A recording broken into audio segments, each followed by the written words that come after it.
وقد كان النبي صلى الله عليه وسلم عليكم بالسنة والسنة الخلفاء الراشدين المهديين أو كما قال عليه الصلاة والسلام۔ محترم بزرگ اور دوستو، ہر زمانے میں اللہ تعالیٰ نے لوگوں کی ہدایت اور اصلاح کے لیے نبی کو بھیجا۔ اللہ کا دستور ہے، اللہ کا اصول اور قانون اور قاعدہ ہے، اللہ کسی بھی قوم کو اس وقت تک عذاب میں مبتلا نہیں کرتے جب تک اس قوم کو سمجھانے اور اس کی اصلاح کرنے کا انتظام انبیاء کے ذریعے نہ کیا جائے۔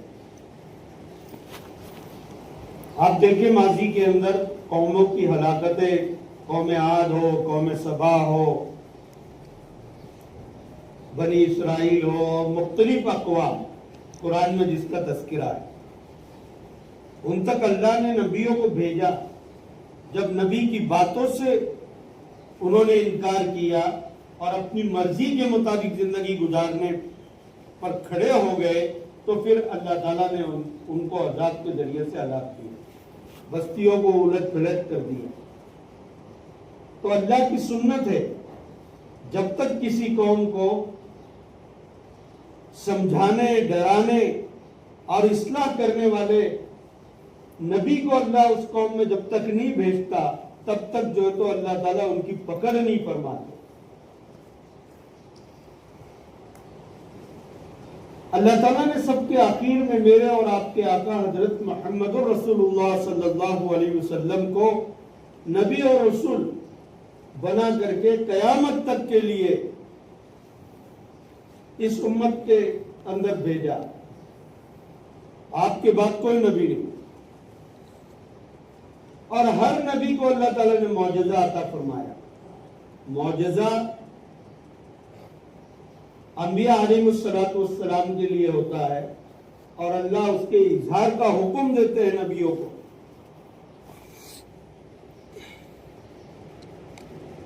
چونکہ لوگوں کی ذہنیت اس طریقے کی بنتی ہے کہ بھائی تم اللہ کے نبی ہو، رسول ہو تو کچھ بتاؤ۔ جیسے حضرت موسیٰ علیہ السلام کو اللہ تعالیٰ نے عصا عطا فرمایا، یہ ان کے لیے معجزہ تھا۔ فرعون کا لشکر پیچھے ہے، سامنے سمندر ہے،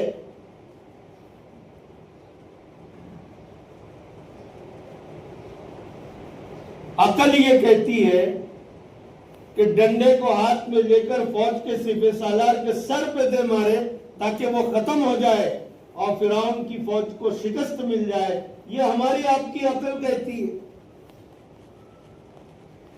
لیکن اللہ کو موسیٰ حکم دے رہے ہیں کہ تم پانی پر عصے کو مارو۔ جب پانی پر عصا مارا تو 12 راستے اللہ تعالیٰ نے جو ہے تو سمندر میں کھول دیے، 12 راستے۔ اور پانی کی صفت ہے کہ وہ اپنی سطح میں برابر جو ہے تو رہتی ہے۔ آپ کوئی بھی پانی دیکھیے، کنویں کا پانی دیکھیں، ندی کا پانی دیکھیں، تالاب کا پانی دیکھیں، اس میں اونچ نیچ نہیں ملے گا آپ کو، اس کی سطح ہموار ملے گی، برابر ملے گی، اس میں کمی بیشی نصیب و فراز نہیں ملتا، یکساں برابر کی طرف جو تو پانی رہتا ہے۔ لیکن اللہ کا نظام دیکھیے، اللہ تعالیٰ نے حضرت موسیٰ علیہ السلام کے اس عصے کی برکت سے پانی کو جو تو جمع دیا اور اس میں سے 12 راستے جو تو پیدا کر دیے، ادھر پانی اور جدھر راستہ ملا وہ بالکل خالی۔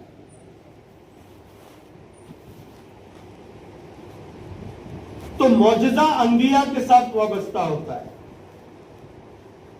اور انبیاء اپنی مرضی سے معجزہ نہیں دکھاتے۔ اللہ رب العزت کے حکم سے انبیاء علیہ السلام کو وہ صلاحیت، وہ طاقت، وہ قوت جس سے معجزے کا اظہار کیا جا سکے دی جاتی ہے، اور اللہ خود جو ہے تو اس کے اظہار کا حکم دیتا ہے۔ انبیاء کو کہا گیا اپنے معجزے کا اظہار کرو۔ عیسیٰ علیہ السلام کو کیا ید بیضا دیا؟ جب وہ ہاتھ بغل میں ڈالتے تھے تو ہاتھ میں ایسی روشنی اور چمک پیدا ہو جاتی تھی کہ اندھیارے دور ہو جاتے. ان کو معجزہ دیا تھا کوڑیوں کو جن کو برس کی بیماری ہوتی ہے، ان پر جو تو پھونک مارتے، ہاتھ پھیرتے تو برس والے جو تو بالکل درست ہو جاتے. اور مختلف انبیاء علیہ السلام کو اللہ تعالیٰ نے مختلف معجزے عطا فرمائے. ہمارے آقا حضرت محمد الرسول اللہ صلی اللہ علیہ وسلم کو اللہ تعالیٰ نے بے شمار معجزات عطا فرمائے، جس میں شق القمر کا معجزہ. کفار مکہ نے کہا کہ نعوذ باللہ تم جادوگر ہو، اپنے جادو سے لوگوں کو متاثر کر لیتے ہو، اور جادو زمین پہ چلتا ہے، اگر واقعتاً تم نبی ہے تو آسمان میں کچھ کرشمہ کر کے بتلاؤ. اس لیے کہ جادوگروں کی جادو وہ سطح زمین پر چلتی ہے، آسمان کی بلندیوں میں اور آسمانوں پر ان کا جادو نہیں چلتا. چنانچہ اللہ کے رسول صلی اللہ علیہ وسلم نے چاند کی طرف اشارہ کیا، ایک حصہ مشرق میں دوسرا مغرب میں شق قمر ہوا. یہ آپ کا معجزہ تھا. اور ایسے بے شمار معجزات اللہ پاک نے حضرت محمد رسول اللہ صلی اللہ علیہ وسلم کو عطا فرمائے. تو معجزات انبیاء علیہ السلام کو عطا ہوئے اور اس کے اظہار کا حکم کیا گیا کہ امت کے سامنے، اپنے ماننے والوں کے سامنے، اپنی قوم کے سامنے اپنے معجزے کا اظہار کرو، تاکہ لوگ تمہاری بات کو سن سکے، تم سے متاثر ہو سکے اور اللہ کی طرف، اللہ کے احکامات کی طرف متوجہ ہو سکے. اس کے لیے معجزات انبیاء کو، رسولوں کو اللہ تعالیٰ نے عطا فرمائے. اور کرامات اولیاء اکرام کو ملی. اولیاء اکرام کو کرامات ملی، لیکن اس کے اظہار سے منع کر دیا گیا. الا یہ کہ ضرورت ہو اور جس کے اظہار کرنے کا واقعتاً موقع ہو تو وہ ولی اس کا اظہار کر دے تو بات الگ ہے، ورنہ اولیاء اکرام کو کرامات کے اظہار سے منع کیا گیا. البتہ کرامات کا مالک ان کو بنایا گیا ہے ضرور، لیکن اس کو ظاہر کرنے سے منع کیا گیا. انبیاء کو معجزات عطا کیے گئے اور اس کے اظہار کا حکم دیا گیا. اللہ تعالیٰ نے اب بات آئی ہے تو اولیاء ولی کسے کہتے ہیں؟ جنید بغدادی رحمت اللہ علیہ ولی کی ڈیفینیشن کو بیان کرتے ہیں. تو ولی کسے کہتے ہیں؟ حضرت محمد رسول اللہ صلی اللہ علیہ وسلم کی شریعت کے مطابق زندگی گزارنے والے انسان کو ولی کہتے ہیں، بھلے اس میں کوئی کرامت نہ ہو. 100% قرآن اور حدیث کو سامنے رکھ کر کے زندگی گزارنے والے جو تو انسان کو ولی کہتے ہیں، بھلے اس میں کوئی کرامت موجود نہ ہو. حضرت جنید بغدادی رحمت اللہ علیہ، سید الطائفہ، اولیاء کے سردار، وہ فرماتے ہیں کہ ولی سے مراد یہ ہے کہ اس کی زندگی میں 100% شریعت محمدی رچ بس گئی ہو، بھلے ہی اس میں کوئی کرامت کا اظہار نہ ہو. اور اس آدمی کے لیے کیا کرامت چاہیے دوستو بزرگوں؟ جس کی زندگی میں 100% حضرت محمد رسول اللہ صلی اللہ علیہ وسلم کا طریقہ موجود ہو، جس کی زندگی میں اللہ کا خوف موجود ہو. اس میں کیا کرامت دوستو؟ یہ خود ہی اس کی لائف اور اس کی زندگی ایک بڑی جو تو کرامت بن گئی ہے. وہ جو چاہے ہو سکتا ہے. من کان للہ کان اللہ لہ. حدیث کے اندر ارشاد فرمایا گیا جو اللہ کا ہو گیا ساری خدائی اللہ تعالیٰ اس کے قدموں میں لا کر کے ڈال دیتے. من کان للہ کان اللہ لہ. جو اللہ کا ہو گیا پھر اللہ رب العزت کی ساری چیزیں جو تو اس کے قدموں میں آ جاتی، وہ جو چاہے ہو جاتا ہے. شریعت زندگی میں نہ ہو، تقوی اور طہارت زندگی میں نہ ہو،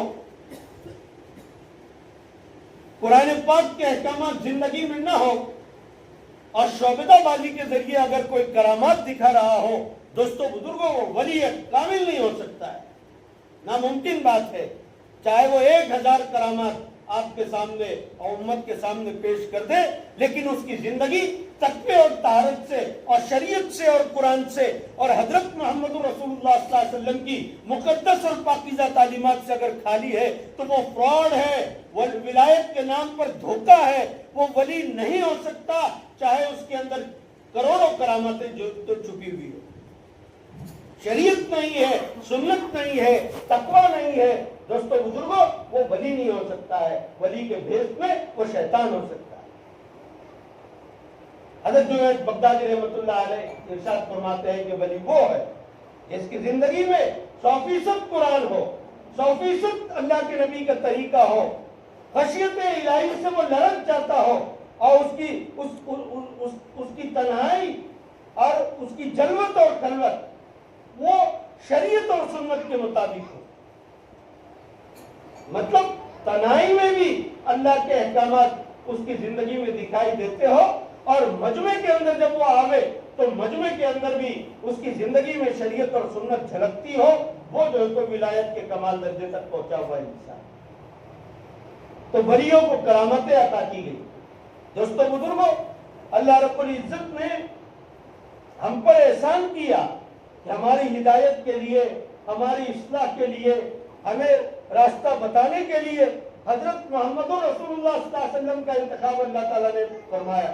دوستو یہ نعمت عظمیٰ ہے، یہ بڑی نعمت ہے اللہ پاک کی، اس سے اونچی اور اس سے بڑی نعمت ہم امتیوں کے لیے دوستو بزرگوں دنیا کے اندر کوئی نہیں ہو سکتی کہ ہمارے نبی حضرت محمد رسول اللہ صلی اللہ علیہ وسلم کی ذات مقدس ہے۔ عظیم ترین جو ہے تو اخلاقیات سے نواز کر اللہ تعالیٰ نے حضرت محمد صلی اللہ علیہ وسلم کو سنوارا۔ اگر حضرت محمد صلی اللہ علیہ وسلم کو پیدا کرنا مقصود نہ ہوتا، اللہ تعالیٰ کائنات کو نہیں بناتے، کائنات کا ذرہ بھی وجود میں نہیں آتا۔ حضرت آدم علیہ السلام دنیا میں بھیجے جانے کے بعد 300 سال تک دوستو اللہ کے حضور دعاؤں میں روتے رہے، اللہ نے توجہ نہ فرمائی۔ ایک دن کہا بحق محمد صلی اللہ علیہ وسلم، یا اللہ میری توبہ کو محمد صلی اللہ علیہ وسلم کی برکتوں سے قبول فرمائیو۔ اللہ فوراً متوجہ ہوئے، اے آدم کیف عرفت محمد ما اخلقہ، تم محمد صلی اللہ علیہ وسلم کو کیسے جانتے ہو؟ اب تک تو میں نے محمد رسول اللہ کو پیدا بھی نہیں کیا۔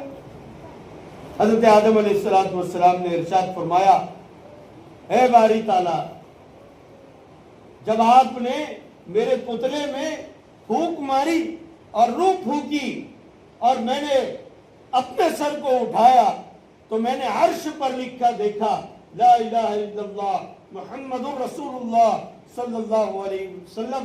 اسی وقت میں یہ سمجھ گیا کہ یہ کوئی بابرکت، معزز، محترم، مقدس شخصیت ہے جس کا نام اللہ کے نام کے ساتھ جڑا ہوا، لہذا میں نے ان کی برکتوں سے آپ کی طرف رجوع کیا۔ تو اللہ تعالیٰ نے ارشاد فرمایا، ہاں یہ آپ کی اولاد ہی میں سے ہے، لیکن اگر ان کو پیدا کرنا مقصود نہ ہوتا تو اے آدم ہم آپ کو بھی پیدا نہ کرتے۔ وجہ تخلیق کائنات ہے آپ۔ اور میرے محترم بزرگ اور دوستو، علامہ اقبال فرماتے حسن یوسف دم عیسیٰ ید بیضا داری، حسن یوسف دم عیسیٰ ید بیضا داری، آچ خوبا ہما دارند تو تنہا داری۔ اللہ تعالیٰ نے حضرت محمد صلی اللہ علیہ وسلم کو تمام انبیاء علیہ السلام کی صفات کو آپ کی ذات میں جمع کر دیا۔ یوسف علیہ السلام کا حسن بڑا معروف، دنیا میں آج تک ان کے جیسا حسین و جمیل کوئی پیدا نہیں ہوا۔ ایسا حسن اللہ تعالیٰ نے حضرت یوسف علیہ السلام